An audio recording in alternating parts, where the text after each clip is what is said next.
కూటమి ప్రభుత్వం పెన్షన్ల పంపిణీలో దివ్యాంగులను మోసం చేసిందని ధ్వజమెత్తారు మాజీ ఎమ్మెల్యే గణేష్. ఎన్నికల్లో ఇచ్చిన హామీ ప్రకారం వారికి బకాయిలతో కలిపి 15,000 రూపాయలు ఇవ్వాలన్నారు.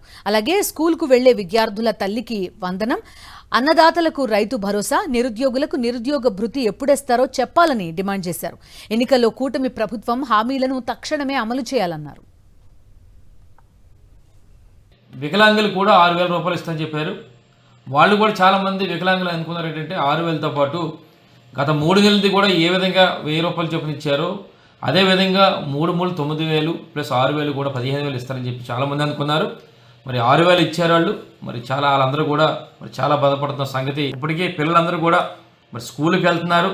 ప్రతి ఒక్కరు కూడా మరి ఏదైతే తల్లికి వందనం అనే కార్యక్రమం ద్వారా ప్రతి ఇంట్లో కూడా ఎంతమంది పిల్లలు ఉన్నా 15,000 ఇస్తున్నారు. సుమారుగా నర్సీపట్నంలో 34,000 మంది నియోజకులు ఉన్నారండి. వాళ్ళందరూ కూడా ఎదురు చూస్తున్నారు.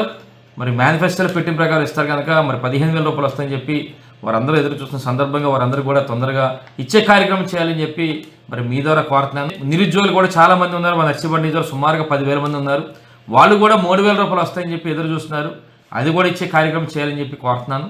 అలాగే ముఖ్యంగా రైతులందరూ కూడా ఇప్పుడు ప్రతి ఒక్కరు కూడా రైతులు మరి అధికారంలోకి వచ్చారు. మనకి 20,000 ఇస్తున్నారు సంవత్సరానికి అని చెప్పి 20,000 రూపాయలు ఏటా వస్తుందని చెప్పి సుమారుగా 42,000 పైగా ఉన్న ఈ రైతాంగ నర్సీపట్నంలో వాళ్ళందరూ కూడా మరి ఎదురు చూస్తున్న సందర్భంగా వాళ్ళకి కూడా 20,000 రూపాయలు ఇవ్వాలని చెప్పి మరి మీ ద్వారా కోరడం జరుగుతుంది.